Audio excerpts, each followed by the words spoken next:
ಪ್ರಿಯರೇ, ನಾವು ಆರಾಧನೆ ಸ್ತುತಿ ಭಾಗಕ್ಕೆ ಈ ಸಮಯದಲ್ಲಿ ಆಗಿದ್ವಿ. ವಾರದ ಮೊದಲನೇ ದಿವಸ ನಮ್ಮ ತಂದೆಯಾದ ದೇವರಿಗೆ ನಾವೆಲ್ಲರೂ ಸೇರಿ ಆರಾಧಿಸುವ, ಸ್ತುತಿಸುವ, ಆತನಿಗೆ ಆರಾಧನೆ ಸ್ತುತಿ ಎಂಬ ಯಜ್ಞವನ್ನು ಅರ್ಪಿಸುವ. ಅದರ ಮೊದಲು ಜೀವ ಸ್ವರೂಪನಾದ ದೇವರ ವಾಕ್ಯವನ್ನು ನಾವು ಓದಿ ಮತ್ತೆ ಆರಾಧನೆ ಭಾಗಕ್ಕೆ ಹೋಗುವ. ಕೀರ್ತನೆ 97. ಯೆಹೋವನು ರಾಜ್ಯಾಧಿಕಾರವನ್ನು ವಹಿಸಿದ್ದಾನೆ, ಭೂಲೋಕವು ಸಂತೋಷಿಸಲಿ, ಸಮುದ್ರದ ತೀರ ಪ್ರದೇಶಗಳೆಲ್ಲ ಹರ್ಷಿಸಲಿ. ಮುಗಿಲು ಕಾರ್ಗತ್ತಲೆಯು ಆತನ ಸುತ್ತಲೂ ಇರುತ್ತದೆ, ನೀತಿ ನ್ಯಾಯಗಳು ಆತನ ಸಿಂಹಾಸನದ ಅಸ್ತಿವಾರ.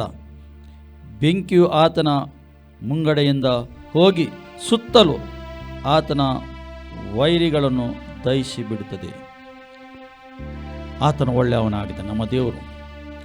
ಆತನು ರಾಜ್ಯಾಧಿಕಾರವನ್ನು ವಹಿಸಿದ್ದಾನೆ, ಅದಕ್ಕೋಸ್ಕರ ಭೂಲೋಕವು ಸಂತೋಷಿಸಲಿ. ನಮ್ಮ ರಕ್ಷಕನಾದ ಯೇಸು ನಮ್ಮ ಸಂಗಡ ಇದ್ದಾನೆ, ಆತ ನಮ್ಮನ್ನು ನಡೆಸ್ತಾ ಇದ್ದಾನೆ. ಆ ದೇವರಿಗೆ ನಾವು ಮನಪೂರ್ವಕವಾಗಿ ಆತ್ಮದಿಂದಲೂ ಸತ್ಯದಿಂದಲೂ ಆತನನ್ನು ಆರಾಧಿಸುವ. ಎಲ್ಲ ನಮ್ಮೊಟ್ಟಿಗೆ ಸೇರಿ ನಾವು ಆರಾಧಿಸುವ. Thank you lord, thank you, thank you, thank you, thank you, thank you Jesus. S,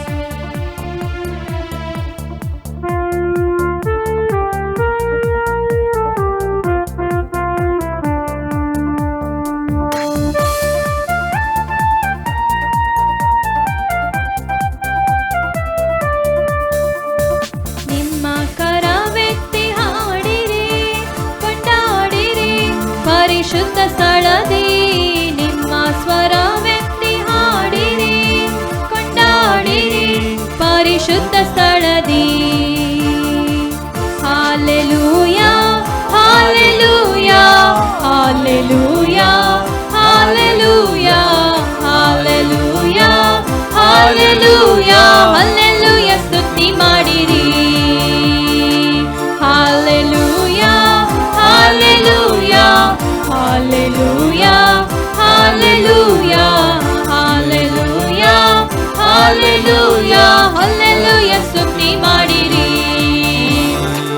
O hallelujah, ಓ ಹಾಲೆಲೂಯಾ, ಹಾಲೆಲೂಯಾ, ಆನಂದವೇ. ಓ ಹಾಲೆಲೂಯಾ, ಓ ಹಾಲೆಲೂಯಾ, ಹಾಲೆಲೂಯಾ, ಆನಂದವೇ. ಓ ಹಾಲೆಲೂಯಾ, ಓ ಹಾಲೆಲೂಯಾ, ಹಾಲೆಲೂಯಾ, ಆನಂದವೇ. ಓ ಹಾಲೆಲೂಯಾ, ಓ ಹಾಲೆಲೂಯಾ, ಹಾಲೆಲೂಯಾ, ಆನಂದವೇ. ನಗುಣವಾದೆ, ನಗುಣವಾದೆ ಯೇಸು ಕ್ರಿಸ್ತನ ಗಾಯದಿಂದ. ನಗುಣವಾದೆ, ನಗುಣವಾದೆ ಯೇಸು ಕ್ರಿಸ್ತನ ಗಾಯದಿಂದ. ಓ ಹಾಲೆಲೂಯಾ, ಓ ಹಾಲೆಲೂಯಾ, ಹಾಲೆಲೂಯಾ, ಆನಂದವೇ. ಓ ಹಾಲೆಲೂಯಾ, ಓ ಹಾಲೆಲೂಯಾ, ಹಾಲೆಲೂಯಾ, ಆನಂದವೇ. ಬಲಹೀನರಲ್ಲ, ಬಲಹೀನರಲ್ಲ ನನ್ನ ದೇವರು ಹೇಳಿರುವನು. ಬಲಶಾಲಿ ನಾನು, ಬಲಶಾಲಿ ನಾನು ನನ್ನ ಕರ್ತನು ನೀಡಿರುವನು. ಬಲಹೀನರಲ್ಲ, ಬಲಹೀನರಲ್ಲ ನನ್ನ ದೇವರು ಹೇಳಿರುವನು. ಬಲಶಾಲಿ ನಾನು, ಬಲಶಾಲಿ ನಾನು ನನ್ನ ಕರ್ತನು ಹೇಳಿರುವನು. ಓ ಹಾಲೆಲೂಯಾ, ಓ ಹಾಲೆಲೂಯಾ, ಹಾಲೆಲೂಯಾ, ಆನಂದವೇ. ಓ ಹಾಲೆಲೂಯಾ, ಓ ಹಾಲೆಲೂಯಾ, ಹಾಲೆಲೂಯಾ, ಆನಂದವೇ. ಓ ಹಾಲೆಲೂಯಾ, ಓ ಹಾಲೆಲೂಯಾ, ಹಾಲೆಲೂಯಾ, ಆನಂದವೇ. ಓ ಹಾಲೆಲೂಯಾ, ಓ ಹಾಲೆಲೂಯಾ, ಹಾಲೆಲೂಯಾ, ಆನಂದವೇ. ಯೇಸುವಿನ ಗಾಯ, ಯೇಸುವಿನ ಗಾಯ ಗುಣಪಡಿಸುವ ಔಷಧಿ.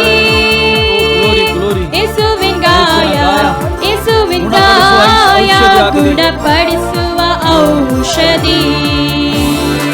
ಓ ಹಾಲೆಲೂಯಾ, ಓ ಹಾಲೆಲೂಯಾ, ಹಾಲೆಲೂಯಾ ಆನಂದವೇ. ಓ ಹಾಲೆಲೂಯಾ, ಓ ಹಾಲೆಲೂಯಾ, ಹಾಲೆಲೂಯಾ ಆನಂದವೇ. ಓ ಹಾಲೆಲೂಯಾ, ಓ ಹಾಲೆಲೂಯಾ, ಹಾಲೆಲೂಯಾ ಆನಂದವೇ. ಓ ಹಾಲೆಲೂಯಾ, ಓ ಹಾಲೆಲೂಯಾ, ಹಾಲೆಲೂಯಾ ಆನಂದವೇ. ನಿಮ್ಮ ಕರವೆತ್ತಿ ಹಾಡಿರಿ, ಕೊಂಡಾಡಿರಿ ಪರಿಶುದ್ಧ ಸ್ಥಳದಿ. ನಿಮ್ಮ ಸ್ವರವೆತ್ತಿ ಹಾಡಿರಿ, ಕೊಂಡಾಡಿರಿ ಪರಿಶುದ್ಧ ಸ್ಥಳದಿ. Hallelujah, hallelujah, hallelujah, hallelujah, hallelujah, hallelujah, hallelujah ಸ್ತುತಿ ಮಾಡಿರಿ. Hallelujah, hallelujah, hallelujah, hallelujah, hallelujah, hallelujah, hallelujah ಸ್ತುತಿ ಮಾಡಿರಿ. ಓ ಹಾಲೆಲೂಯಾ, ಓ ಹಾಲೆಲೂಯಾ, ಹಾಲೆಲೂಯಾ ಆನಂದವೇ. ಓ ಹಾಲೆಲೂಯಾ, ಓ ಹಾಲೆಲೂಯಾ, ಹಾಲೆಲೂಯಾ ಆನಂದವೇ. ಓ ಹಾಲೆಲೂಯಾ, ಓ ಹಾಲೆಲೂಯಾ, ಹಾಲೆಲೂಯಾ ಆನಂದವೇ. ಓ ಹಾಲೆಲೂಯಾ, ಓ ಹಾಲೆಲೂಯಾ, ಹಾಲೆಲೂಯಾ ಆನಂದವೇ. ಓ ಹಾಲೆಲೂಯಾ, ಓ ಹಾಲೆಲೂಯಾ, ಹಾಲೆಲೂಯಾ ಆನಂದವೇ. ಓ ಹಾಲೆಲೂಯಾ, ಓ ಹಾಲೆಲೂಯಾ, ಹಾಲೆಲೂಯಾ ಆನಂದವೇ. ಗ್ಲೋರಿ ಗ್ಲೋರಿ ಗ್ಲೋರಿ ಮಹಿಮೆ. Hallelujah, hallelujah, hallelujah. ರಾಜಾದಿರಾಜನಿಗೆ ಸ್ತೋತ್ರಪ್ಪ ತಂದೆ, ನಿನಗೆ ಸ್ತೋತ್ರನ ಪ್ರಸನ್ನತೆಗಾಗಿ ಸ್ತೋತ್ರ ಕಥನೆ. ಉತ್ಸಾಹಧ್ವನಿಯಿಂದ ಕತೆ ನಾವು ಸಂತೋಷದಿಂದ ನಿನ್ನನ್ನು ಆರಾಧನೆ ಮಾಡುವವರಾಗಿ ಸ್ತುತಿ ಮಾಡುಗೆ, ಏಕೆ ನಿನ್ನ ಪ್ರಸನ್ನತೆ ಎಂಬುದರಲ್ಲಿ ಉಂಟು. ನಮ್ಮ ಜೀವ ಸ್ವರೂಪನ ದೇವರ ಮುಂದೆ ನಾವು ಇದ್ದೇವೆ ಸ್ವಾಮಿ. ಅಪ್ಪ ತಂದೆ ನಿನಗೆ ಸ್ತೋತ್ರ, ರಾಜಾದಿರಾಜನಿಗೆ ಸ್ತೋತ್ರ. ಓ ಕಥನೆ ಜೀವಿಸುವ ದೇವರೇ ನಿನಗೆ ಸ್ತೋತ್ರಪ್ಪ. Hallelujah, hallelujah, hallelujah, hallelujah.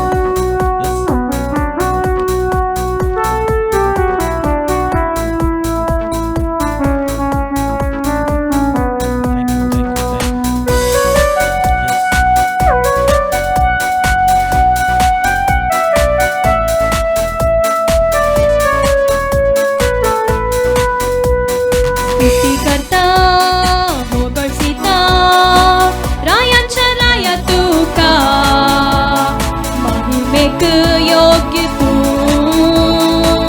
आराधन करता सदा. स्तुतिकर्ता हो गळसिता रायांच्या राया तुका, महिमेक योग्य तू आराधन करता सदा.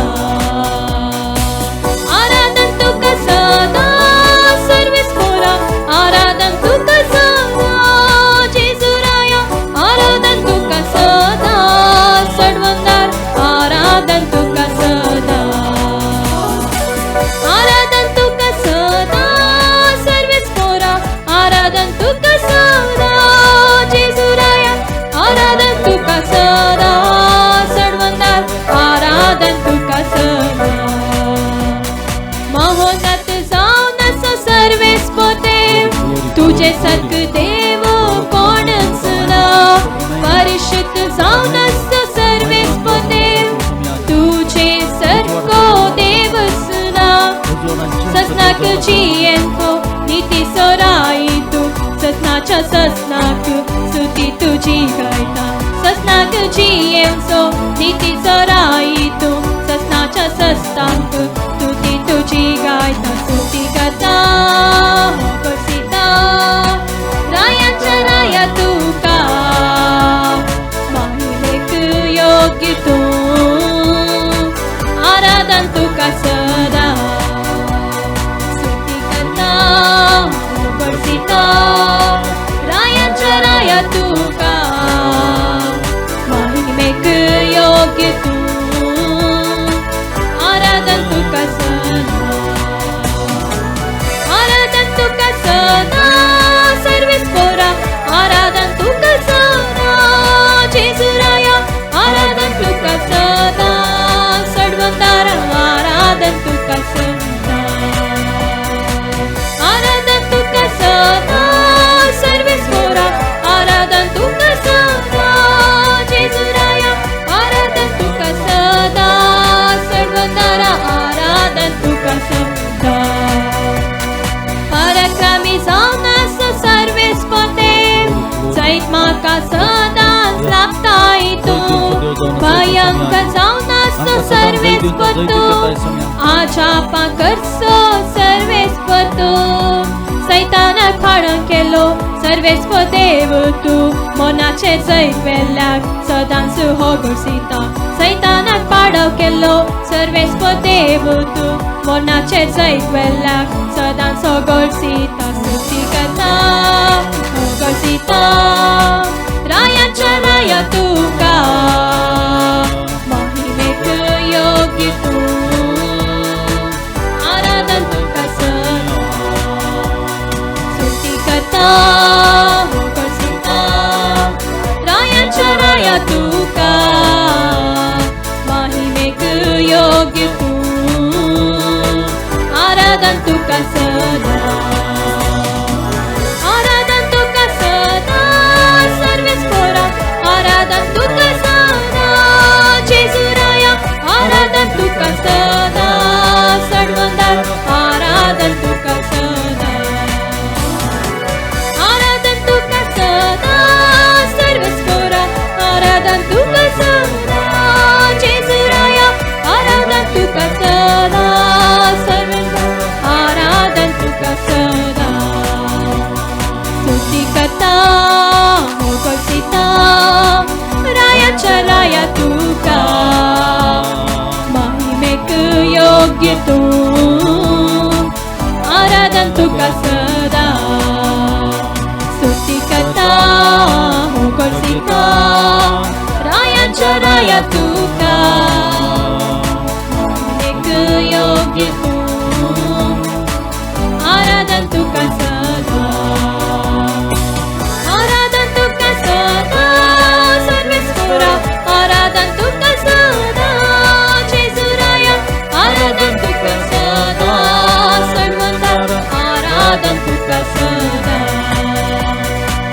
आराधन तुका सदा सर्विस पोरा आराधन तुका सदा जेसुराया आराधन तुका सदा आराधन तुका सदा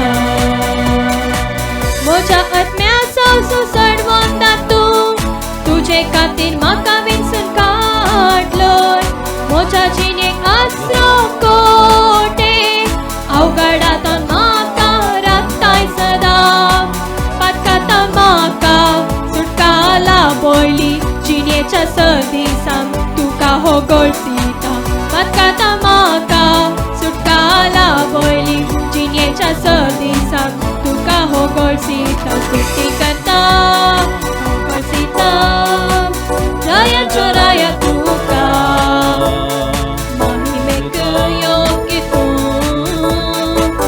आराधन तुका सदा स्तुती करता होगोळसिता रायाच्या राया तुका महिमेक योग्य तू आराधन तुका सदा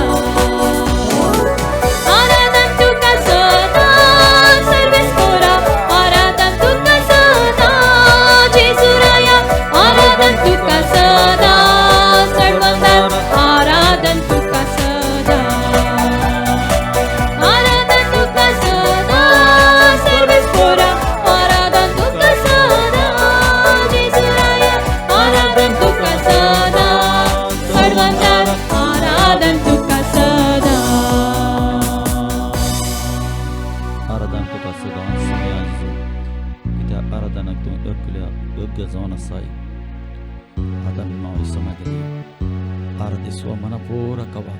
ಹೃದಯಪೂರ್ವಕವಾಗಿ ಆತನು ಆರಾಧಿಸುವನು. ಹೃದಯದಿಂದ ಆರಾಧಿಸುವ ಆತನು. ನಾವು ಹೃದಯದಿಂದ ಆರಾಧಿಸುವಾಗ ಆತನ ಆಸ್ಥಾನ ನಮ್ಮ ಮೇಲೆ ಇಳಿದು ಬರ್ತದೆ. ಆತನು ಸಂತೋಷ ಆಗುವಾಗ ಆತನು ಸುಮ್ಮನೆ ಕೂತ್ಕೊಳ್ತಿಲ್ಲ. ಆತನು ನಮ್ಮ ಮಧ್ಯದಲ್ಲಿ ಚಲಿಸ್ತಾನೆ. ನಮ್ಮ ಅಗತ್ಯ ನೀಗಿಸುವನಾಗಿದ್ದಾನೆ. ನಮ್ಮ ಕೊರತೆ ನೀಗಿಸುವನಾಗಿದ್ದಾನೆ. ಆತನು ನಮ್ಮ ಸಂಗಡ ಇದ್ದಾನೆ. ಆತನು ಈ ಲೋಕದ ಅಂತ್ಯ ತನಕ ನಿನ್ನ ಸಂಗಡ ನಾನು ಇದ್ದೇನು ವಾಗ್ದಾನ ಮಾಡಿದ ದೇವರಾಗಿದ್ದಾನೆ. ನನ್ನನ್ನು ಪ್ರೀತಿಸ್ತೇನೆಂದು ಹೇಳಿದವ ದೇವರಾಗಿದ್ದಾನೆ. ಏಕೆ ಆತನು ಜೀವಿಸ್ತಾ ಇದ್ದಾನೆ. ಆತನು ಮಾತಾಡುವ ದೇವರಾಗಿದ್ದಾನೆ. ಆತನು ಕೇಳುವ ದೇವರಾಗಿದ್ದಾನೆ. ಆತನು ಮುಟ್ಟುವ ದೇವರಾಗಿದ್ದಾನೆ. ಆತನು ಚಲಿಸುವ ದೇವರಾಗಿದ್ದಾನೆ. ಎಸ್ ಎಸ್ ಎಸ್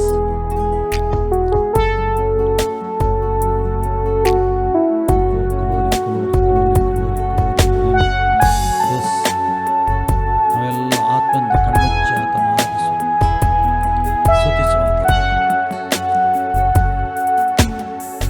ನಿನ್ನ ಸೇವಿಸಲು ನೂರೆಂದು ಕಾರಣ, ಹಿಂಬಾಲಿಸಲು ನಿನ್ನ ಸಾವಿರಾರು ಕಾರಣ. ನಿನ್ನ ಸೇವಿಸಲು ನೂರೆಂದು ಕಾರಣ, ಹಿಂಬಾಲಿಸಲು ನಿನ್ನ ಸಾವಿರಾರು ಕಾರಣ.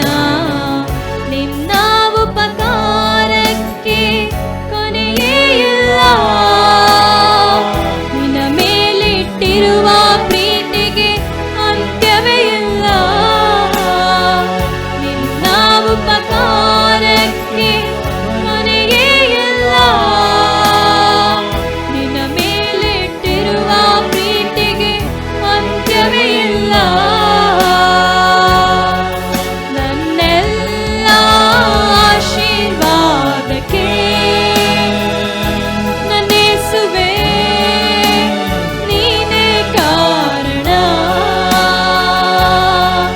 ನನ್ನೆಲ್ಲ ಅಭಿವೃದ್ಧಿಗೆ ನನ್ನೇಸುವೆ ನೀನೇ ಕಾರಣ. ಓ ಆರಾಧನೆ,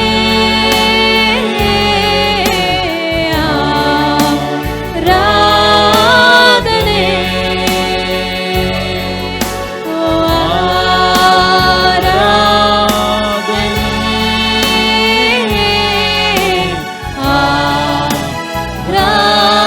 ಆರಾಧನೆ.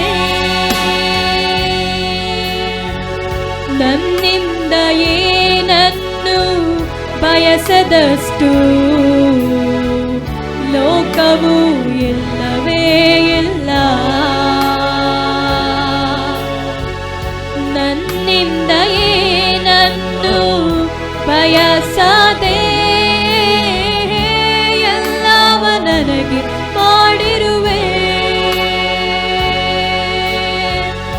ನನ್ನಿಂದ ಏನನ್ನು ಬಯಸದಷ್ಟು ಲೋಕವು ಇಲ್ಲವೇ ಇಲ್ಲ.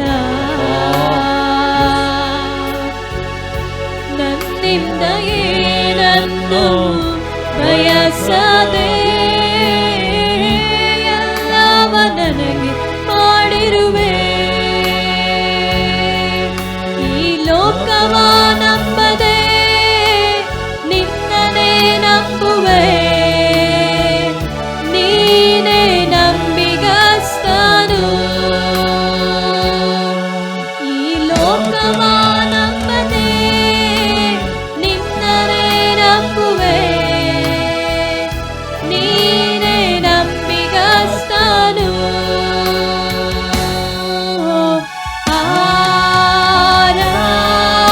ಆರಾಧನೆ,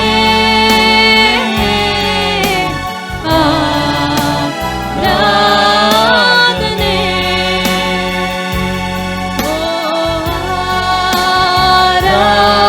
ಆರಾಧನೆ,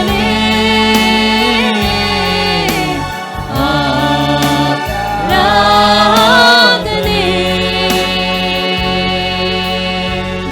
ನೀ ಕೊಟ್ಟ ಸೇವೆಗಾಗಿ ಹೆಮ್ಮೆ ಪಡದೆ ನನ್ನನ್ನೇ ತಗ್ಗಿಸಿಕೊಳ್ಳುವೆ. ನೀ ಕೊಟ್ಟ ಈ ಪದವಿಗೆ ಗರ್ವ ಪಡದೆ ಸೇವಕಳಾಗಿ ಇರುವೆ. ನೀ ಕೊಟ್ಟ ಸೇವೆಗಾಗಿ ಹೆಮ್ಮೆ ಪಡದೆ ನನ್ನನ್ನೇ ತಗ್ಗಿಸಿಕೊಳ್ಳುವೆ. ಹೌದು ಸ್ವಾಮಿ, ನಮ್ಮನ್ನು ಸಂಪೂರ್ಣವಾಗಿ ನೀ ನಿನಗೆ ಕೊಟ್ಟ ತಗ್ಗಿಸ್ತೇವೆ. ಈ ಪದವಿಗೆ ನೀನು ಕೊಟ್ಟದ್ದು, ಗರ್ವ ಈ ಸೇವೆ ಪಡದೆ ನೀನು ಕೊಟ್ಟದ್ದು ಕರ್ತನೇ. ಯಾವ ಗೌರವ ಪಡದೆ ಸೇವಕಳಾಗಿ ಇರುವೆ. ಸಂಪೂರ್ಣ ತಗ್ಗಿಸಿ ಕರ್ತನೇ. ನನ್ನ ಹೆಸರು ಸ್ಥಳವು ನಿನ್ನಲ್ಲಿರುವುದಕ್ಕೆ ದೇವ ನಾನೇ ಧನ್ಯನು. ನನ್ನ ಹೆಸರು ಸ್ಥಳವು ನಿನ್ನಲ್ಲಿರುವುದಕ್ಕೆ ದೇವ ನಾನೇ ಧನ್ಯನು. ನಾವು ಧನ್ಯರಾಗಿದ್ದೇವೆ. ಏಕೆಂದರೆ ಆರಾಧನೆ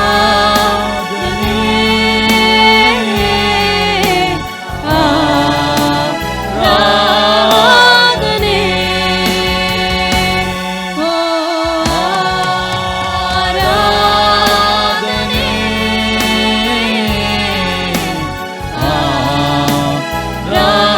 ಆರಾಧನೆ ಓ ಆರಾಧನೆ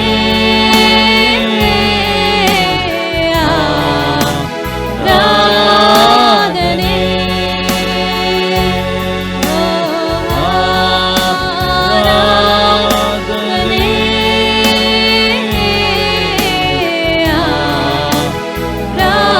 ಆರಾಧನೆ. ನಿನ್ನ ಸೇವಿಸಲು ನೂರೆಂದು ಕಾರಣ, ಹಿಂಬಾಲಿಸಲು ನಿನ್ನ ಸಾವಿರಾರು ಕಾರಣ. ನಿನ್ನ ಸೇವಿಸಲು ನೂರೆಂದು ಕಾರಣ, ಹಿಂಬಾಲಿಸಲು ನಿನ್ನ ಸಾವಿರಾರು ಕಾರಣ. ನಿನ್ನ ಉಪಕಾರಕ್ಕೆ ಕೊನೆಯೇ ಇಲ್ಲ. ನಿನ್ನ ಮೇಲೆ ಇಟ್ಟಿರುವ ಪ್ರೀತಿಗೆ ಅಂತ್ಯವಿಲ್ಲ. ನಿನ್ನ ಉಪಕಾರಕ್ಕೆ ಕೊನೆಯೇ ಇಲ್ಲ. ನಿನ್ನ ಮೇಲೆ ಇಟ್ಟಿರುವ ಪ್ರೀತಿಗೆ ಅಂತ್ಯವಿಲ್ಲ. ನನ್ನೆಲ್ಲ ಆಶೀರ್ವಾದಕ್ಕೆ ನನ್ನಿಸುವೆ ನೀನೇ ಕಾರಣ. ನನ್ನೆಲ್ಲ ಆಶೀರ್ವಾದಕ್ಕೆ ನನ್ನಿಸುವೆ ನೀನೇ ಕಾರಣ. ನನ್ನೆಲ್ಲ ಆಶೀರ್ವಾದಕ್ಕೆ ನನ್ನಿಸುವೆ ನೀನೇ ಕಾರಣ. ನನ್ನೆಲ್ಲ ಆಶೀರ್ವಾದಕ್ಕೆ ನಮ್ಮೆಲ್ಲ ಆಶೀರ್ವಾದಕ್ಕೆ ನನ್ನಿಸುವೆ ಆತನು ಕಾರಣ, ಯೇಸು ಕಾರಣ. ನೀನೇ ಕಾರಣ. ನಾವು ಏನಾಗಿದ್ದೇವೆ, ಆತನ ಕಾರಣ, ಯೇಸು ಕಾರಣ. ಆತನಿಗೆ ಆರಾಧನೆ.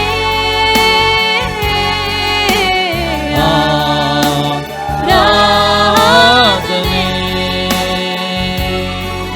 ಓ ಆರಾಧನೆ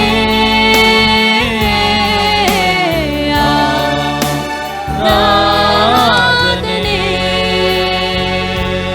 ಓ ಆರಾಧನೆ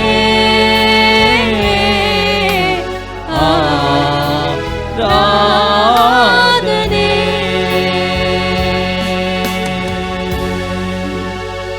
ಅಪ್ಪ, ನಿನ್ನ ಪ್ರಸನ್ನತೆಗಾಗಿ ಸ್ತೋತ್ರಪ್ಪ. ನಿನ್ನ ಉಪಸ್ಥಿತಿಗಾಗಿ ಸ್ತೋತ್ರ. ನಮ್ಮ ಸಂಗಡಿದ್ದಕ್ಕೆ ಸ್ತೋತ್ರಪ್ಪ. ರಾಜಾಧಿರಾಜ ಯವಾನಿಗೆ ಸ್ತೋತ್ರಪ್ಪ. ಅಪ್ಪ, ನಮ್ಮ ಸಂಗಡಿದ್ದಕ್ಕೆ ಸ್ತೋತ್ರ. Hallelujah.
ತಂದೆ, ನಿನ್ನ ಪ್ರಸನ್ನತೆಗಾಗಿ ಸ್ತೋತ್ರ, ನಿನ್ನ ಉಪಸ್ಥಿತಿಗಾಗಿ ಸ್ತೋತ್ರ. ಈ ಸಮಯದಲ್ಲಿ ಕರ್ತನೇ, ನಿನ್ನ ಮಕ್ಕಳು ಎಲ್ಲ ಸೇರಿ ಕರ್ತನೆ ಮಾಡಿದ ಸ್ತುತಿ ಆರಾಧನೆ ನೀನು ಮಹಿಮಂದಿದ್ದಕ್ಕೆ ಸ್ತೋತ್ರ ಕರ್ತನೆ.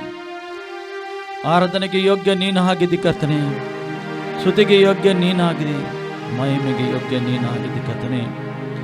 ನಿನ್ನ ಮಕ್ಕಳಾಗಿ ನಾವು ಮಾಡಿದ ಸ್ತುತಿ ಆರಾಧನೆಯಲ್ಲಿ ನಮ್ಮ ಯಜ್ಞವು ನೀನು ಸ್ವೀಕಾರ ಮಾಡಿದ್ದಕ್ಕೆ ಸ್ತೋತ್ರ ಕರ್ತನೆ. ಸ್ತುತಿ ಆರಾಧನೆ ಎಂಬ ಯಜ್ಞ ನೀನು ಸ್ವೀಕಾರ ಮಾಡಿದಿ ಕರ್ತನೆ. ನಿನಗೆ ಕೋಟಿ ಕೋಟಿ ಸ್ತೋತ್ರಪ್ಪ, ನಿನಗೆ ಕೋಟಿ ಕೋಟಿ ಸ್ತೋತ್ರ ತಂದೆ, ನಿನಗೆ ಸ್ತೋತ್ರ ಕರ್ತನೆ. ಆಶೀರ್ವಾದನ ಆತನೇ, ದೇವದೂತರ ಮಧ್ಯದಲ್ಲಿರುವ ಆತನೇ, ನಮ್ಮ ಮಧ್ಯದಲ್ಲಿರುವ ಆತನೇ, ನಿನಗೆ ಕೋಟಿ ಕೋಟಿ ಸ್ತೋತ್ರಪ್ಪ ಕರ್ತನೆ. ಏಕೆಂದರೆ ಆರಾಧನೆಗೆ ನೀನು ಒಬ್ಬನು ಯೋಗ್ಯನಾಗಿದೆ, ಸ್ತುತಿಗೆ ಯೋಗ್ಯನು, ಮಹಿಮೆಗೆ ಯೋಗ್ಯನು. ಎಲ್ಲ ಘನ, ಎಲ್ಲ ಮಾನ, ಎಲ್ಲ ಮಹಿಮೆ ನಿನಗೆ ಒಬ್ಬನಿಗೆ ಮಾತ್ರ ನಾವು ಸಲ್ಲಿಸ್ತೇವೆ. ಆಮೆನ್.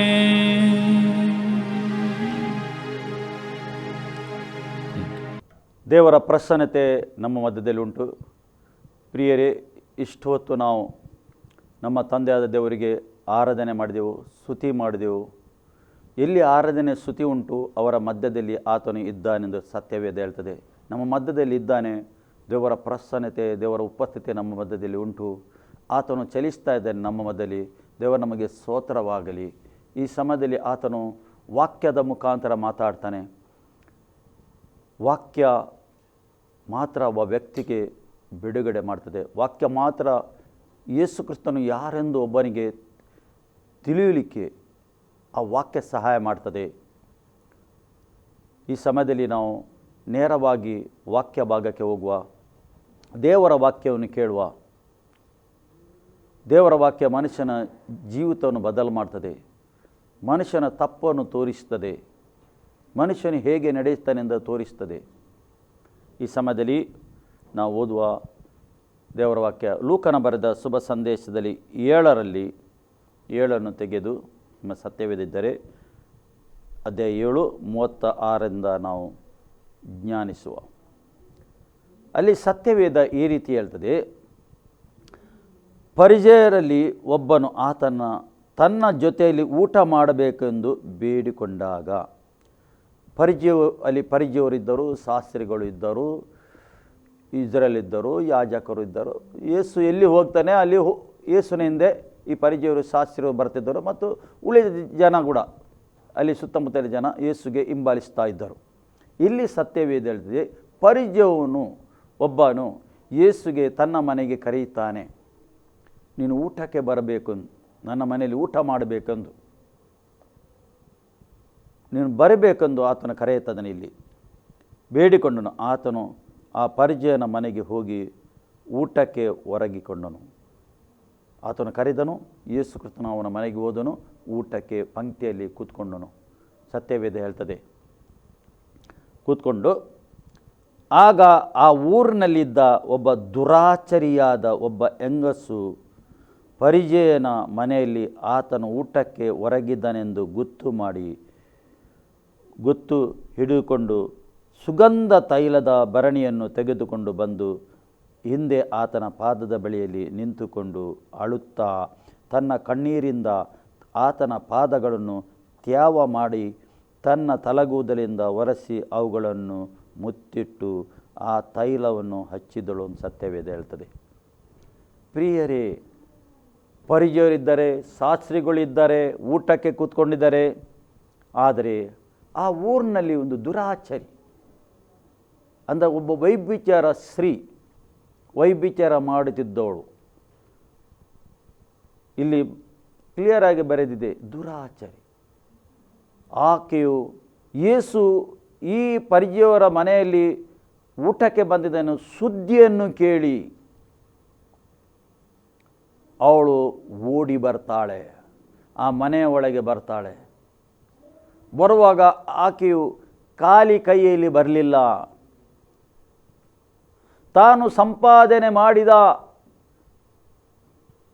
ಎಲ್ಲ ಏನನ್ನು ಸಂಪಾದನೆ ಮಾಡಿ ಆ ಸುಗಂಧ ತೈಲವನ್ನು ಈಕೆ ತಕೊಂಡು ಇಟ್ಟಿದ್ದಳು. ಆ ಸುಗಂಧವಲ್ಲ ತೈಲವನ್ನು ತರ್ತಾಳೆ, ತನ್ನ ಸಂಪಾದನೆ ಎಲ್ಲವನ್ನು ತರ್ತಾಳೆ ಆಕೆ. ಅದಕ್ಕೆ ತುಂಬ ಕ್ರಯ, ಆ ಸುಗಂಧ ತೈಲಕ್ಕೆ ತುಂಬ ಕ್ರಯ. ಈಕೆ ವರ್ಷ ಇಡೀ ಏನೇನು ಯಾವ ರೀತಿಯಲ್ಲಿ ಆಕೆ ಏನೇನು ಮಾಡಿದಲೆ ಆಕೆ ಅದನ್ನೆಲ್ಲವನ್ನು ಆ ಸುಗಂಧ ತೈಲದಲ್ಲಿ ಉಂಟು, ಆಕೆ ಎಲ್ಲ ಸಂಪತ್ತು. ಈಗ ಆಕೆ ಏನು ಮಾಡ್ತಾಳೆ? ಓಡಿ ಬಂದು ಯೇಸು ಕ್ರಿಸ್ತನು ಇಲ್ಲಿ ಬಂದಿದ್ದಾನೆಂದು ಈಕೆ ಓಡಿ ಬಂದು ಮನೆಗೆ ಬಂದು ಯೇಸುನ ಪಾದದ ಬಳಿಗೆ ಹಿಂದಿನ ಭಾಗದಲ್ಲಿ ಕೂತ್ಕೊಂಡು ಸತ್ಯವೇದತೆ ಕೂಗುತ್ತಾ ಇದ್ದಾಳೆ. ಕೂಗುತ್ತಲೇ ಮನಪೂರ್ವಕವಾಗಿ ಕೂಗುತ್ತಾಳೆ. ಆದರೆ ಅಲ್ಲಿ ಬಂದ ಶಾಸ್ತ್ರಿಗಳು ಪರಿಚಯವರು ಯಾರು ಕೂಗುತ್ತಿರಲಿಲ್ಲ.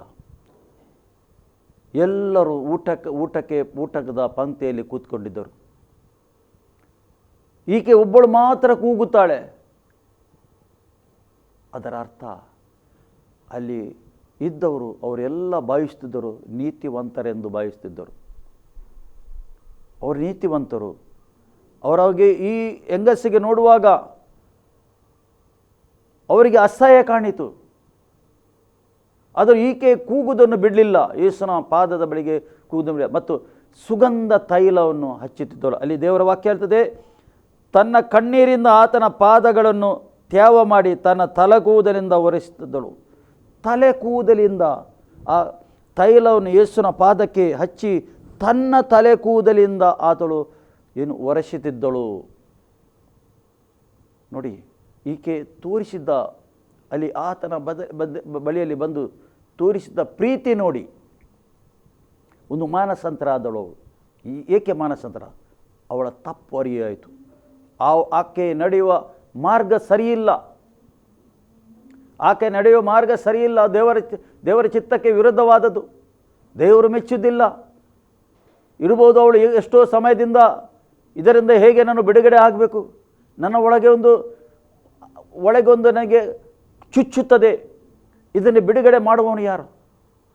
ಕೊನೆಗೆ ಯೇಸುನ ಸುದ್ದಿ ಕೇಳಿ ಯೇಸುನ ಪಾದ ಬಳಿಗೆ ಬಂದು ಕೂಗುತ್ತಾ ಕಣ್ಣೀರು ಸುರಿಸ್ತಾ ಮಾನಸಾಂತರಾದಳು, ಪಶ್ಚಾತ್ತಾಪ ಆದಳು. ಇವತ್ತು ಪಶ್ಚಾತ್ತಾಪದ ಅಗತ್ಯ ಉಂಟು. ಮಾನವನಿಗೆ ಪಶ್ಚಾತ್ತಾಪದ ಅಗತ್ಯ ಉಂಟು. ತನ್ನ ಪಾಪದ ಅರಿವು ಆಗಬೇಕು. ತನ್ನ ಪಾಪದ ಅರಿವು ಹುಟ್ಟಬೇಕು ಒಳಗಿಂದ. ಪಾಪದಿಂದ ಕ್ಷಮೆ ಕೊಡಲಿಕ್ಕೆ ಒಬ್ಬನಿಗೆ ಮಾತ್ರ ಸಾಧ್ಯ ಉಂಟು. ಯೇಸು ಕ್ರಿಸ್ತನಿಗೆ ಮಾತ್ರ ಪಾಪ ಕ್ಷಮಿಸಲಿಕ್ಕೆ ಅಧಿಕಾರ ಉಂಟು. ಸತ್ಯವೇದ ಹೇಳ್ತದೆ, ಒಂದು ದಿವಸ ಒಬ್ಬ ಪಾರ್ಶ್ವ ರೋಗಿಯನ್ನು 4 ಮಂದಿ ಹೊತ್ತುಕೊಂಡು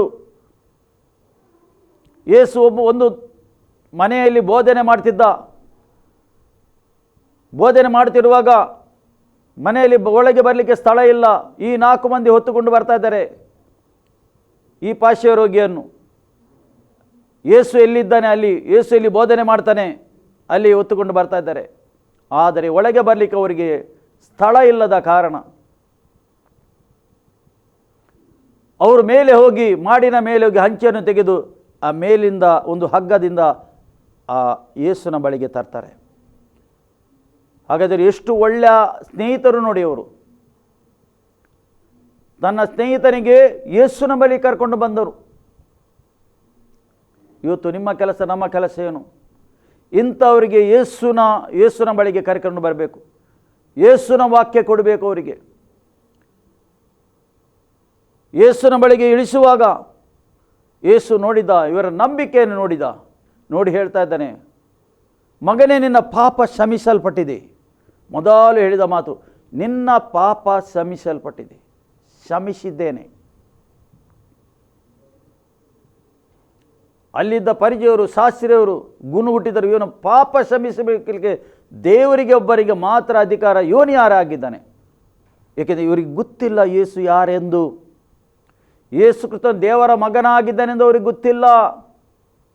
ಯೇಸು ಕ್ರಿಸ್ತನಿಗೆ ದೇವರ ಅಧಿಕಾರ ಕೊಟ್ಟಿದ್ದಾನೆ, ಪಾಪ ಕ್ಷಮಾಪಣೆ ಮಾಡುವ ಅಧಿಕಾರ ಯೇಸು ಹತ್ರ ಉಂಟು. ಇವ್ರಿಗೆ ಗೊತ್ತಿರಲಿಲ್ಲ. ಯಾವುದು ಸುಲಭ ಎಂದು ಕೇಳ್ತಾನೆ ಯೇಸು ಅಲ್ಲಿ ಅವರಿಗೆ. ಪಾಪ ಕ್ಷಮಿಸಿದೋ ಎದ್ದು ನಡೆಕೊಂಡು ಹೋಗುವುದು ಎಂದು. ಯೇಸು ಹೇಳ್ತಾನೆ, ನೀನು ಎದ್ದು ನಡೆಕೊಂಡು ಹೋಗು ಹೇಳ್ತಾನೆ ಆ ಭಾಷೆ ರೋಗಿಗೆ.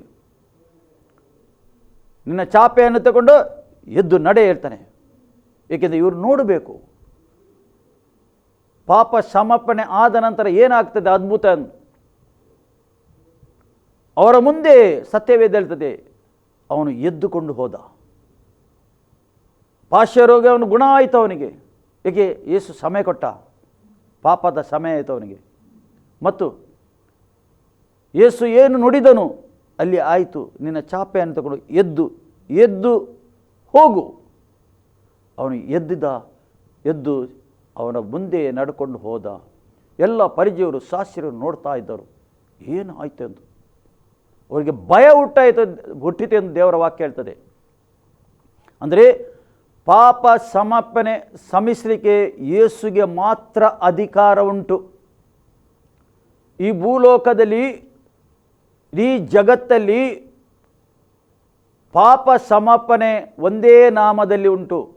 ಯೇಸು ಕ್ರಿಸ್ತನ ನಾಮದಲ್ಲಿ ಮಾತ್ರ ಪಾಪ ಸಮರ್ಪಿಸಲ್ಪಡ್ತದೆ. ಸತ್ಯವೇದ ಹೇಳ್ತದೆ. ಅದಕ್ಕೋಸ್ಕರ ಶಿಲುಬೆಯಲ್ಲಿ ಯೇಸು ಕ್ರಿಸ್ತನು ತನ್ನ ರಕ್ತವನ್ನು ಕೊಟ್ಟನು, ರಕ್ತ ಸುರಿಸಿದನು, ಯಜ್ಞ ಆದನು. ಸತ್ಯವೇದ ಹೇಳ್ತದೆ ಆ ಶಿಲುಬೆಯಲ್ಲಿ ಆತನು ಇಡೀ ಮಾನವ ಕುಲಕ್ಕೆ ಏನಾಗಬೇಕು? ಪಾಪ ಕ್ಷಮಿಸಲ್ಪಡಬೇಕು ಮಾನವ ಕುಲದ್ದು. ಆತನು ಮಾಡಿ ಮುಗಿಸಿದ್ದ. ಏನು ದೇವರು ಕೊಟ್ಟ ಕೆಲಸವನ್ನು ಯೇಸು ಕ್ರಿಸ್ತನು ಮಾಡಿ ಮುಗಿಸಿದ್ದಾನೆ. ಇಟ್ ಈಸ್ ಫಿನಿಶ್, ಇದು ಮುಗೀತು ಎಂದು ಹೇಳಿದ್ದಾನೆ ಆತನು. ಯೇಸು ಶಿಲುಬೆಯಲ್ಲಿ ಮಾಡಿ ಮುಗಿಸಿದ್ದಾನೆ. ಅದು ಕಾಲಿ ನಾವು ನಂಬಿ ಸ್ವೀಕಾರ ಮಾಡೋದು ಅಷ್ಟೇ. ಇದು ದೇವರ ಕೃಪೆಯಾಗಿದೆ.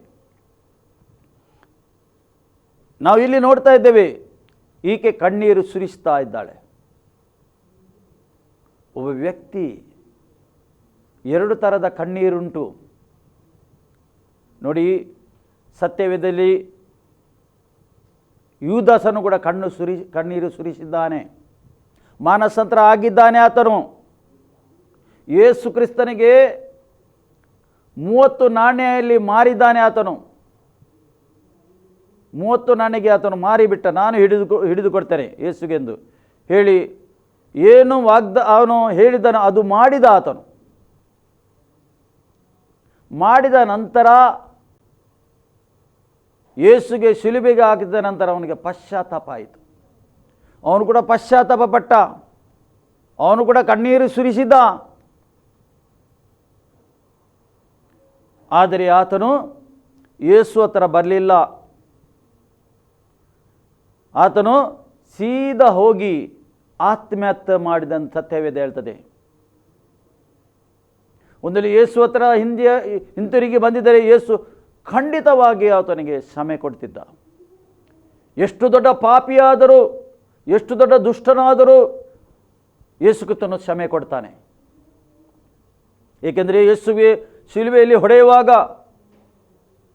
ತಂದೆ ಇವರು ಏನು ಮಾಡ್ತಾರೆ ಗೊತ್ತಿಲ್ಲ, ಇವರಿಗೆ ಕ್ಷಮಿಸು ಎಂದು ಹೇಳ್ದ, ಕ್ಷಮೆಯನ್ನು ಕೊಟ್ಟ. ಆದರೆ ಯೂದನು ಬರಲಿಲ್ಲ ಯೇಸು ಹತ್ರ. ಯೂದನು ಆತ್ಮಹತ್ಯೆ ಮಾಡಿದ. ಇವತ್ತು ಎಷ್ಟೋ ಲೋಕದಲ್ಲಿ ಮಾನವನು ಇದ್ದಾನೆ, ಜೀವಿತದಲ್ಲಿ ಫೇಲಿಯರ್ ಆಗುವಾಗ, ನಿರಾಶೆ ಆಗುವಾಗ, ಕೈ ಹಾಕದ ಕೆಲಸದಲ್ಲಿ ಸಕ್ಸಸ್ ಆಗದಿರುವಾಗ, ಲೋನ್ ಇರುವಾಗ, ಈ ರೀತಿಯಲ್ಲಿ ನಡೆಯುವಾಗ, ಸಮಸ್ಯೆಯಿಂದ ಸಮಸ್ಯೆ ಬರುವಾಗ ಏನು ಮಾಡೋದು ಗೊತ್ತಾಗೋದಿಲ್ಲ ಅವರಿಗೆ. ಕೊನೆಗೋಗಿ ಏನು ಮಾಡ್ತಾರೆ? ಆತ್ಮಹತ್ಯೆ ಮಾಡ್ತಾರೆ. ಒಬ್ಬ ವ್ಯಕ್ತಿ ಆತ್ಮಹತ್ಯೆ ಮಾಡಿದರೆ ಅವನು ಎಂದಿಗೂ ಪರಲೋಕಕ್ಕೆ ಹೋಗುವುದಿಲ್ಲ ಅಂತ ಸತ್ಯವೇದ ಹೇಳ್ತದೆ. ಏಕೆಂದರೆ ಅವನ ಪ್ರಾಣವನ್ನು ತೆಗೆಯುವ ಅಧಿಕಾರ ಅವನಿಗೆ, ಒಬ್ಬ ಮಾನವನ ಪ್ರಾಣ ಅವನ ಪ್ರಾಣವನ್ನು ತೆಗೆಯುವ ಅಧಿಕಾರ ಅವನಿಗೆ ಕೊಡಲಿಲ್ಲ ದೇವರು. ಯೇಸು ಹತ್ರ ಬಂದರೆ ಅವನಿಗೆ ಯೇಸು ಕ್ಷಮೆ ಕೊಡ್ತಾನೆ, ಕ್ಷಮಿಸುತ್ತಾನೆ. ಇವತ್ತು ಒಂದೇ ಸೊಲ್ಯೂಷನ್, ಒಂದೇ ಮಾರ್ಗ, ಯೇಸು ಕ್ರಿಸ್ತನು. ಯೇಸು ಕ್ರಿಸ್ತನ ಹತ್ತಿರ ಬಂದರೆ ಖಂಡಿತ ಅವನಿಗೆ ಒಳಗೆ ಸಮಾಧಾನ ಬರ್ತದೆ. ಏಕೆ? ಯೇಸು ಕ್ಷಮಿಸ್ತಾನೆ. ಎಷ್ಟು ಘೋರವಾದ ಅವನ ಪಾಪ ಇದ್ದರೂ ಯೇಸು ಕ್ಷಮಿಸ್ತಾನೆ, ಕ್ಷಮೆ ಕೊಡುವ ದೇವರು. ನೋಡಿ, ಇಲ್ಲಿ ನಾವು ನೋಡ್ತದೆ, ಈ ಸ್ತ್ರೀ ಬಂದು, ವೈಭಿಚಾರ ಮಾಡಿದ ಸ್ತ್ರೀ ಬಂದು ಯೇಸುನ ಪಾದ ಬಳಿಗೆ ಕೂತ್ಕೊಂಡು ಮಾನಸಾಂತರ ಪಶ್ಚಾತ್ತಾಪ ಆಗ್ತಾಳೆ. ತನ್ನ ತಲೆ ಕೂದಲಿಂದ ಎಣ್ಣೆ ಹಚ್ಚಿ ಉಚ್ಚುತ್ತಾ ಇದ್ದಾಳೆ. ಅಲ್ಲಿ ಇದ್ದ ಪರಿಜಯರು ಶಾಸ್ತ್ರಿ ಏನು ಹೇಳ್ತಾರೆ ನೋಡಿ, ಅಲ್ಲಿ ಕಣ್ಣೀರಿಂದ ಪಾದಗಳನ್ನು ತ್ಯಾಗ ಮಾಡಿ ತನ್ನ ತಲೆಗೂದಲಿಂದ ಹೊರಗಿಸಿ ಅದನ್ನು ಮುದ್ದಿಟ್ಟಳು, ತನ್ನ ತೈಲವನ್ನು ಹಚ್ಚಿದಳು. ಆದರೆ ಆತನನ್ನು ಊಟಕ್ಕೆ ಕರೆದ ಪರಿಜಯನು ಇದನ್ನು ಕಂಡು ಅವಳು ದುರಾಚಾರಿ ಹೇಳ್ದ. ಯಾರು ಊಟಕ್ಕೆ ಕರೆದಿದ್ದಾನೆ? ಪರಿಜಯರು. ಇವಳು ದುರಾಚಾರಿ ಹೇಳ್ದ, ದುಷ್ಟಳು ಎಂದು ಹೇಳ್ದ. ಯೇಸು ಹೇಳಿಲ್ಲ, ಆದರೆ ಉಳಿದವರು ಹೇಳ್ತಾರೆ ಇವಳು ದುಷ್ಟಳು ಅಂದರೆ ದುರಾಚಾರಿ. ನೋಡಿ, ಆಲೋಚನೆ ನೋಡಿ, ಮಾನವನ ಯೋಚನೆ ನೋಡಿ. ಇವತ್ತು ಅದೇ ನಡೀತಾ ಉಂಟು ಲೋಕದಲ್ಲಿ.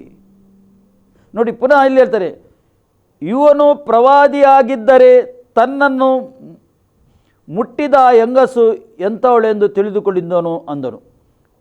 ಯೇಸುಗೆ ಈಗ ಮಾತಾಡ್ತಾರೆ, ಯೇಸು ಪ್ರವಾದಿ ಆಗಿದ್ದಾನೆ. ಒಂದು ವೇಳೆ ಪ್ರವಾದಿ ಆಗಿದ್ದರೆ ಈ ಯೇಸುಗೆ ಮುಟ್ಟಿದವಳು ಯಾರೆಂದು ಯೇಸುಗೆ ತಿಳಿಯುತ್ತಿತ್ತು. ಇವರೆಲ್ಲ ಎಣಿಸಿದ್ದು ಯೇಸು ಒಬ್ಬ ಪ್ರವಾದಿ ಎಂದು. ಈಗ ಅವನು ಹೇಳ್ತಾನೆ, ಅವನ ಅರ್ಥ ಇವನು ಪ್ರವಾದಿ ಕೂಡ ಅಲ್ಲ. ಇವನಿಗೆ ಈಕೆ ಮುಟ್ಟುವಾಗ ಇವನು ಒಂದು ವೇಳೆ ಪ್ರವಾದಿ ಆಗಿದ್ದರೆ ಇವನಿಗೆ ತಿಳಿತಿತ್ತು ಈಕೆ ಯಾರೆಂದು, ದುರಾಚಾರಿ ಎಂದು ತಿಳಿತಿತ್ತು. ಇವನು ಸುಮ್ಮನಿದ್ದಾನೆ, ಅದರ ಅರ್ಥ ಯೇಸುಗೆ ತಿಳಿಯಲಿಲ್ಲ ಎಂದು ಅರ್ಥ ಅವರ ದೃಷ್ಟಿಯಲ್ಲಿ. ಎಷ್ಟು ಒಂದು ಆಲೋಚನೆ, ಕೀಳಾದ ಆಲೋಚನೆ ನೋಡಿ.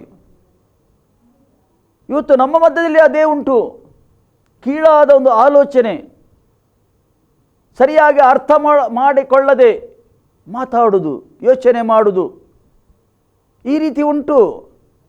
ಈಗ ಕೂಡ ಉಂಟು, ಈಗಿನ ಕಾಲದಲ್ಲಿ ಉಂಟು, ಹೆಚ್ಚೇ ಉಂಟು ಈಗಿನ ಕಾಲದಲ್ಲಿ. ಅರ್ಥ ಮಾಡಿಕೊಳ್ಳಿಲ್ಲ. ಯೇಸು ಅರ್ಥ ಮಾಡಿಕೊಂಡ ಈಕೆ ದುಃಖವನ್ನು ಅರ್ಥ ಮಾಡಿ, ಈಕೆ ಹೃದಯವನ್ನು ತಿಳಿದ ದೇವರು. ಪ್ರಿಯರೇ, ಹೃದಯವನ್ನು ತಿಳಿಯುವ ದೇವರಾಗಿದ್ದಾನೆ. ಹೃದಯವನ್ನು ತಿಳಿಯುವ ದೇವರು ನಮ್ಮ ದೇವರು. ಇಲ್ಲಿ ಸತ್ಯವೇದ ಹೇಳ್ತದೆ. ಅದಕ್ಕೆ ಯೇಸು ಉತ್ತರ ಕೊಡ್ತಾನೆ.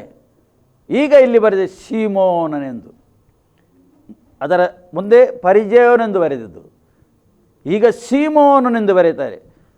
ಸೀಮೋನನೇ, ಯೇಸು ಹೇಳ್ದ, ಒಂದು ಸೀಮೋನನೇ ಎಂದು ಕರೆದ ಅವನಿಗೆ, ನಾನು ನಿನಗೆ ಹೇಳಬೇಕಾದ ಒಂದು ಮಾತಿದೆ. ನಾನು ಹೇಳಬೇಕಾದ ಒಂದು ಮಾತಿದೆ ಹೇಳ್ದ. ಹೇಗೆ ಆಗಬಹುದು ಸೀಮೋನನಿಗೆ? ನಾನು ಒಂದು ಮಾತಿದೆ ನಿನಗೆ ಹೇಳಬೇಕೀಗ ಅಂದಾಗ ಅವನು, ಬೋಧಕನೇ ಹೇಳು ಅಂದನು. ಬೋಧಕನೇ ಹೇಳು. ಒಳಗಿಂದ ಏನು ಮಾತಾಡಿದ? ಇವನು ಪ್ರವಾದಿಯಾಗಿದ್ದರೆ ಈಕೆ ದುರಾಚಾರ ಎಂದು ಗೊತ್ತಾಗ್ತಿತ್ತು. ಈಗ ಯೇಸುನ ಬಾಯಿನ ಮುಂದೆ ಏನು ಹೇಳ್ತಾನೆ? ಬಾಯಿಗೆ ಏನು ಹೇಳ್ತಾನೆ? ಬೋಧಕನೇ ಹೇಳು ಹೇಳ್ತಾನೆ. ನೋಡಿ, ಹೇಳು. ಆಗ ಯೇಸು, ಒಬ್ಬ ಸಾಹುಕಾರನಿಗೆ ಇಬ್ಬರು ಸಾಲಗಾರರಿದ್ದರು. ಸಾಮ್ಯ ರೂಪದಲ್ಲಿ ಹೇಳ್ತಾರೆ ಯೇಸು. ಏಕೆಂದರೆ ಇವರಿಗೆ ದುಃಖ ಆಗಬಾರದೆಂದು ಸಾಮ್ಯ ರೂಪದಲ್ಲಿ ಯೇಸು ಕ್ರಿಸ್ತನು ಹೇಳ್ತಾ ಇದ್ದಾನೆ. ಎಷ್ಟು ಜ್ಞಾನಿ ನೋಡಿ ಯೇಸು ಕ್ರಿಸ್ತನು ಎಷ್ಟು ಜ್ಞಾನವಂತನಾಗಿದ್ದು ನೋಡಿ. ಸಾಮ್ಯ ರೂಪದಲ್ಲಿ ಹೇಳ್ತಾನೆ, ಒಬ್ಬ ಸಾಹುಕಾರನಿಗೆ ಇಬ್ಬರು ಸಾಲಗಾರ ಇದ್ದರು. ಒಬ್ಬನು 500 ಹಣ ಕೊಡಬೇಕಾಗಿತ್ತು, ಮತ್ತೊಬ್ಬನು 50 ಹಣ ಕೊಡಬೇಕಾಗಿತ್ತು. ತೀರಿಸುವುದಕ್ಕೆ ಇವರಿಗೆ ಗತಿ ಇಲ್ಲದರಿಂದ ಆ ಇಬ್ಬರಿಗೂ ಸಾಲವನ್ನು ಬಿಟ್ಟನು ಎಂದು ಹೇಳ್ತಾನೆ. ಒಬ್ಬನು 500 ರೂಪಾಯಿ ಕೊಡಲಿಕ್ಕಿತ್ತು, ಒಬ್ಬನು 50 ರೂಪಾಯಿ ಕೊಡಲಿಕ್ಕಿತ್ತು. ಇಬ್ಬರಿಗೆ ತೀರಿಸಲಿಕ್ಕೆ ಗತಿ ಇಲ್ಲ, ಆಗುವುದಿಲ್ಲ ಇವರಿಗೆ ತೀರಿಸಲಿಕ್ಕೆ. ಆದರೆ ಸತ್ಯವೇದ ಹೇಳ್ತದೆ, ಯೇಸು ಹೇಳ್ತದ್ದೇನಲ್ಲಿ, ಆ ಸಾಲಗಾರನ್ನು ಬಿಟ್ಟ. ಅಂದರೆ ಮಾಪ್ ಮಾಡಿದ ಅವರಿಗೆ, ಅಂದರೆ ಬಿಟ್ಟ. ಅವ್ರ ಹತ್ರ ಇಲ್ಲ ಕೊಡೋದು, ಎಲ್ಲಿಂದ ಕೊಡೋದು? ಈಗ ಸತ್ಯವೇದ ಹೇಳ್ತಾರೆ ನೋಡಿ, ಸಾಮ್ಯರ್ಪದಲ್ಲಿ ಮಾತಾಡ್ತದೆ ನೋಡಿ, ಬಿಟ್ಟನು. ಹಾಗಾದರೆ ಅವರಲ್ಲಿ ಯಾವನು ಆ ಸಾಹುಕಾರನ್ನು ಹೆಚ್ಚಾಗಿ ಪ್ರೀತಿಸನು ಎಂದು ಕೇಳಿದಕ್ಕೆ ಸೀಮೋನನು ಅವನಿಗೆ ಹೆಚ್ಚಾಗಿ ಬಿಟ್ಟನು ಅವನು ಎಂದು ಭಾವಿಸ್ತೇನೆ ಎಂದನು. ಭಾವಿಸ್ತೇನೆ, ಕನ್ಫರ್ಮ್ ಹೇಳಲಿಲ್ಲ ಅವನಿಗೆ, ಹೇಳಲಿಕ್ಕೆ ಆಗೋದಿಲ್ಲ ಅವನಿಗೆ. 500 ಇತ್ತಲ್ಲ, ಅವನಿಗೆ ಹೆಚ್ಚಾಗಿ ಪ್ರೀತಿಸ್ತೇನೆ ಅಂದರೆ ಅಲ್ಲಿ ದೇವರ ವಾಕ್ಯ ಹೇಳ್ತದೆ, ಅಲ್ಲಿ ಸಾಹುಕಾರನು ಹೆಚ್ಚಾಗಿ ಪ್ರೀತಿಸಾನು ಎಂದು ಹೇಳಿದಕ್ಕೆ ಸೀಮೋನನು ಯಾವನಿಗೆ ಹೆಚ್ಚಾಗಿ ಬಿಟ್ಟನೋ ಅವನೇ ಎಂದು ಭಾವಿಸ್ತೇನೆ ಎಂದನು. ಅಂದರೆ 500 ರೂಪಾಯಿ ಕೊಟ್ಟನಿಗೆ ಪ್ರೀತಿಸಿದನು, ಅವನಿಗೆ ಹೆಚ್ಚಾಗಿ ನೀನು ಅವನು ಪ್ರೀತಿಸ್ತಾನೆಂದು ಅರ್ಥ. ಅವನಿಗೆ ಸ್ವಲ್ಪ ಅರ್ಥ ಆಯಿತು, ಯಾರಿಗೆ? ಸೀಮೋನನಿಗೆ ಸ್ವಲ್ಪ ಅರ್ಥ ಆಯಿತು, ಹೆಚ್ಚಾಗಿ ಅರ್ಥ ಆಗಲಿಲ್ಲ ಅವನಿಗೆ, ಸ್ವಲ್ಪ ಅರ್ಥ ಆಯಿತು. ಇವತ್ತು ನಮ್ಮ ಮಧ್ಯದಲ್ಲಿದ್ದಾರೆ ಸ್ವಲ್ಪ ಅರ್ಥ ಆಗುವವರು. ಇಲ್ಲಿ ಮುಂದೆ ಹೇಳ್ತದೆ ಸತ್ಯವೇದ, ತುಂಬ ಇಂಟ್ರೆಸ್ಟಿಂಗ್ ಉಂಟು. ಯೇಸುವಿನ ಒಂದೊಂದು ಮಾತು, ಯೇಸುವಿನ ಜೀವಿತದಲ್ಲಿ ಆದದ್ದು ಇವತ್ತು ನಮಗೆ ಕೇಳಲಿಕ್ಕೆ ಒಂದು ಎಷ್ಟು ಒಳಗಿಂದ ಎಷ್ಟು ಸಂತೋಷ ಆಗ್ತದೆ. ಯೇಸು ಏನು ಇಲ್ಲಿ ಬರೆದಾಕಿದ್ದಾನೆ. ಇಲ್ಲಿ ಸತ್ಯವೇದ ಹೇಳ್ತದೆ, ಯೇಸು ಅವನಿಗೆ ನೀನು ಸರಿಯಾಗಿ ತೀರ್ಪು ಮಾಡಿದಿ, ನೀನು ಸರಿಯಾಗಿ ತೀರ್ಪು ಮಾಡಿದಿ ಹೇಳ್ತಾನೆ, ಸರಿಯಾಗಿ ತೀರ್ಪು ಮಾಡಿದಿ ಎಂದು ಹೇಳಿ ಆ ಹೆಂಗಸಿಗೆ ಕಡೆಗೆ ತಿರುಗಿಕೊಂಡು, ಈಗ ಮಾತಾಡಿದಂಥ ಹೆಂಗಸ ಕಡೆಗೆ ತಿರುಗುತ್ತಾನೆ ಯೇಸು. ಎಲ್ಲಿದ್ದಾಳೆ? ಯೇಸುವಿನ ಹಿಂದೆ ಭಾಗದಲ್ಲಿ ಇದ್ದಾಳೆ ಅವಳು, ಕಣ್ಣೀರು ಸುರಿಸ್ತಾ ಇದ್ದಾಳೆ. ಆ ಕೂದಲಿಂದ ಆ ಸುಗಂಧ ತೈಲವನ್ನು ಹೊಚ್ಚುತ್ತಾಳೆ. ಯೇಸು ಈಗ ಇವನಿಗೆ ಅರ್ಥ ಆಗಬೇಕೆಂದು ತಿರುಗುತ್ತಾಳೆ. ಯೇಸು ತಿರುಗುತ್ತಾನೆ, ಸೀಮೋನನೇ ನಿನಗೆ ಹೇಳುವುದು ಏನೆಂದರೆ ಈ ಹೆಂಗಸನ್ನು ನೋಡಿದೆಯಾ ಹೇಳ್ತಾನೆ. ಸೀಮೋನನೇ, ಈ ಹೆಂಗಸನ್ನು ನೋಡಿದೆಯಾ? ನೀನು ನೋಡಿದೆಯಾ? ನಾನು ನಿನ್ನ ಮನೆಗೆ ಬಂದಾಗ ನೀನು ನನ್ನ ಕಾಲಿಗೆ ನೀರು ಕೊಡಲಿಲ್ಲ. ನಾನು ನಿನ್ನ ಮನೆಗೆ ಬಂದೆ, ನನ್ನ ಕಾಲಿಗೆ ನೀರು ಕೊಡಲಿಲ್ಲ, ಅಂದರೆ ಕಾಲು ತೊಳೆಯಲಿಕ್ಕೆ ನೀರು ಕೊಡಲಿಲ್ಲ. ಅಂದರೆ ಪರಂಪರ, ಇಸ್ರೇಲಲ್ಲಿ ಯಹೂದ್ಯರಲ್ಲಿ ಒಂದು ಪರಂಪರೆ ಉಂಟು, ಬಂದ ವ್ಯಕ್ತಿಗೆ ಮೊದಲು ನೀರು ಕೊಡಬೇಕು ಕಾಲು ತೊಳೆಯಲಿಕ್ಕೆ. ಅದು ಪರಂಪರ ನಮ್ಮಲ್ಲಿ ಕೂಡ ಇತ್ತು, ಮೊದಲು ನಮ್ಮಲ್ಲಿ ಇತ್ತು. ಈಗ ಎಲ್ಲ ನಳ್ಳುಂಟು, ಅವು ತೊಳೆಯೋದಾದರೆ ಅವರ ಇಚ್ಛೆ. ಆದರೆ ಮೊದಲು ನೀರು ಕೊಡುತ್ತಿದ್ದರು. ಅದೇ ಹೇಳ್ತಾನೆ, ನಾನು ನಿನ್ನ ಮನೆಗೆ ಬರುವಾಗ ನನ್ನ ಕಾಲು ತೊಳೆಯಲಿಕ್ಕೆ ನೀನು ನೀರು ಕೊಡಲಿಲ್ಲ ನನಗೆ. ಏಕೆಂದರೆ ಸೀಮೋನನಿಗೆ ಅರ್ಥ ಆಗಬೇಕು, ಅರ್ಥ ಆಗುವ ರೀತಿಯಲ್ಲಿ ಯೇಸು ಕ್ರಿಸ್ತನು ಮಾತಾಡ್ತಿದ್ದನು. ಇವತ್ತು ಕೂಡ ನಮಗೆ ಅರ್ಥ ಆಗಬೇಕು, ಯೇಸುವಿನ ಪ್ರೀತಿ ಏನೆಂದು ಅರ್ಥ ಆಗಬೇಕು. ಒಬ್ಬ ವ್ಯಕ್ತಿಗೆ ಯೇಸುವಿನ ಪ್ರೀತಿಯನ್ನು ಏನೆಂದು ಅರ್ಥ ಆದರೆ ಖಂಡಿತವಾಗಿ ಅವನ ಜೀವಿತ ಬದಲಾಗ್ತದೆ. ಅವನು ಮಾನಸಾಂತರ ಆಗ್ತಾನೆ, ಅವನು ಪಶ್ಚಾತ್ತಾಪ ಆಗ್ತಾನೆ. ಇವತ್ತು ಏಕೆ ಪಶ್ಚಾತ್ತಾಪ ಇಲ್ಲ? ಏಕೆ ಮಾನಸಾಂತರ ಇಲ್ಲ? ಯಾಕೆ ಇಲ್ಲ? ಏಕೆ ಯೇಸುವಿನ ಹಿಂದೆ ನಡೀಲಿಕ್ಕೆ ಆಗುವುದಿಲ್ಲ? ಯೇಸುವಿನ ಪ್ರೀತಿ ಅರಿಯಲಿಲ್ಲ ಮಾನವನು. ಯೇಸುವಿನ ಪ್ರೀತಿ ಅರಿಯಲಿಲ್ಲ. ಅದರ ಅರ್ಥ ನಮಗೆ ಸುವಾರ್ಥ ಸಿಕ್ಕಿತು, ಯಾರೋ ಸುವಾರ್ಥ ಹೇಳಿದರು, ನೀನು ದೀಕ್ಷಾಸ್ನಾನ ತಗೊಳ್ಬೇಕೆಂದು ಹೇಳಿದರು.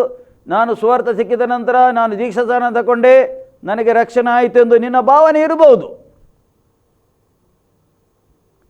ಆದರೆ ಸತ್ಯವೇದ ಏನು ಹೇಳ್ತದೆ? ಅವನು ಮಾನಸಾಂತರ ಆದ. ಯಾವ ರೀತಿಯಲ್ಲಿ ಮಾನಸಾಂತರ ಆದ? ಆತನು ಹೇಗೆ ಮಾನಸಾಂತರ ಆದ? ಈತನಿಗೆ ದೇವರ ಪ್ರೀತಿ ಏನೆಂದು ಅರಿಯಾಯ್ತಾ? ಒಂದು ವೇಳೆ ದೇವರ ಪ್ರೀತಿ ಏನೆಂದು ಅರಿಯಾದರೆ ಖಂಡಿತ ಒಳಗಿಂದ ಅವನ ಮಾನಸಾಂತರ ಆಗ್ತದೆ, ಪಶ್ಚಾತ್ತಾಪದ. ಅವನು ಕೂಗುತ್ತಾನೆ, ಅಯ್ಯೋ ನಾನು ಎಂಥ ದೊಡ್ಡ ಪಾಪಿ ಆಗಿತ್ತು, ನನಗೋಸ್ಕರ ಯೇಸು ಏನು ಮಾಡಿದ್ದಾನೆ ಶಿಲುಬೆಯಲ್ಲಿ, ದೇವರು ತೋರಿಸಿದ ಪ್ರೀತಿ ಶಿಲುಬೆಯಲ್ಲಿ ಅದು ಅರಿಯಾದರೆ ಹೃದಯ ಕರಗುತ್ತದೆ. ಇವತ್ತು ಏನು ತಡೆ ಮಾಡ್ತದೆ ಮಾನವನಿಗೆ? ಹೃದಯ ಕಠಿಣ ಉಂಟು. ಆದ ಕಾರಣ ಇವತ್ತು ಯೇಸುವಿನ ಪ್ರೀತಿಯನ್ನು ಅರಿಯಲಿಕ್ಕೆ ಆಗುವುದಿಲ್ಲ. ಹೃದಯ ಕರಗಬೇಕು, ಹೃದಯ ಕರಗುವಾಗ ಮಾತ್ರ ಯೇಸುವಿನ ಪ್ರೀತಿ ಅರಿವು ಆಗ್ತದೆ, ಇಲ್ಲದರೆ ಅರಿವು ಆಗುವುದಿಲ್ಲ. ಸೀಮನಿಗೆ ಮೊದಲು ಅರ್ಥನೇ ಆಗಲಿಲ್ಲ. ಯೇಸುಗೆ ತಿರುಗಿ ಆಕೆ ಬದಿಗೆ, ನೋಡಿದ್ಯಾ? ಯೇಸು ಹೇಳ್ತಾರೆ, ನೋಡಿದ್ಯಾ, ನಾನು ನಿನ್ನ ಮನೆಗೆ ಬಂದಾಗ ನನಗೆ ಕಾಲು ತೊಳೆಯಕ್ಕೆ ನೀರು ಕೊಡಲಿಲ್ಲ. ಇವಳಾದರೂ ನನ್ನ ಕಾಲುಗಳನ್ನು ಕಣ್ಣೀರಿಂದ ತ್ಯಾವ ಮಾಡಿ ತನ್ನ ತಲೆಗೂದಲಿಂದ ಒರೆಸಿದಳು. ಹೇಳ್ತಾನೆ, ಕಣ್ಣೀರಿಂದ ತ್ಯಾವ ಮಾಡಿ ತನ್ನ ತಲೆಗೂದಲಿಂದ ಒರೆಸ್ತಾ ಇದ್ದಾಳೆ. ತನ್ನ ಪ್ರೀತಿಯನ್ನು ಕಾರ್ಯರೂಪದಲ್ಲಿ ತೋರಿಸ್ತಾ ಇದ್ದಾಳೆ. ಟೋಟಲಿ ಸಮರ್ಪಣೆ ಮಾಡ್ತಾ ಇದ್ದಾಳೆ ಇವಳು. ಇದ್ದದ್ದು ಆ ಕುಪ್ಪಿಯಲ್ಲಿ ತುಂಬಿದ್ದಳು ಸುಗಂಧ ತೈಲ, ಯೇಸುವಿನ ಪಾದ ಬಳಿಗೆ ತಂದಳು, ಒಡೆದಳು ಅವಳು. ಬೇಡ, ಇನ್ನು ಮುಂದೆ ನನಗೆ ಇಂಥ ಕೆಲಸ ಬೇಡ, ಇನ್ನು ಇಂಥ ಕೆಲಸಕ್ಕೆ ನಾನು ಹೋಗುವುದಿಲ್ಲ, ಬೇಡ, ಇವತ್ತು ಲಾಸ್ಟ್. ಈ ಸುಗಂಧ ತೈಲಕ್ಕಿಂತ ಹೆಚ್ಚಿನವನು ನನಗೆ ಸಿಕ್ಕಿದವನು ಯೇಸು ಕ್ರಿಸ್ತನು. ನೋಡಿ, ಇಲ್ಲಿ ಸತ್ಯವೇದ ಹೇಳ್ತದೆ ನೋಡಿ, ನೀನು ನನಗೆ ಮುತ್ತಿಡಲಿಲ್ಲ, ಇವಳಾದರೂ ನಾನು ಒಳಗೆ ಬಂದದರಿಂದ ನನ್ನ ಕಾಲಿಗೆ ಮುತ್ತಿದ್ದನ್ನು ಬಿಡಲಿಲ್ಲ. ನೀನು ನನಗೆ ಮುತ್ತು ಕೊಡಲಿಲ್ಲ. ಇದರಲ್ಲಿ ಒಂದು ಪರಂಪರೆ ಉಂಟು, ಒಳಗೆ ಬರುವಾಗ ಅಪ್ಪಿಕೊಂಡೊಂದು ಮುತ್ತಿ ಕೊಡಲಿಕ್ಕುಂಟು, ಅದು ಪರಂಪರ. ಇವನು ಕೊಡಲಿಲ್ಲ. ಯೇಸು ಎದ್ದು ಹೇಳ್ತಾನೆ, ನೀನು ನನಗೆ ಮುತ್ತು ಕೊಡಲಿಲ್ಲ, ಇವಳಾದರೂ ನಾನು ಬಂದದ್ದರಿಂದ ಇಲ್ಲಿ ಬಂದದರಿಂದ ನನ್ನ ಕಾಲ ಬಳಿಗೆ ಕೂತ್ಕೊಂಡು ಮುತ್ತು ಕೊಡ್ತಾ ಇದ್ದಳು, ನನ್ನ ಕಾಲಿಗೆ ಮುತ್ತು ಕೊಡ್ತಾ ಇದ್ದಳು. ನೋಡಿ, ಮುತ್ತು ಕೊಡ್ತಾ ಇದ್ದಳು. ಅಲ್ಲಿ ಹೇಳ್ತಾರೆ, ಕೊಡುವುದು ಬಿಡಲೇ ಇಲ್ಲ ಅಂತ ಹೇಳ್ತಾನೆ. ನೀನು ನನ್ನ ತಲೆಗೆ ಎಣ್ಣೆ ಹಚ್ಚಲಿಲ್ಲ. ಇದರಲ್ಲೊಂದು ಪರಂಪರೆ ಉಂಟು, ಒಳಗೆ ಬಂದ ನಂತರ ಸ್ವಲ್ಪ ಎಣ್ಣೆ ತಲೆಗೆ ಹಚ್ಚುವುದು, ಈಗಲೂ ಕೂಡ ಉಂಟು.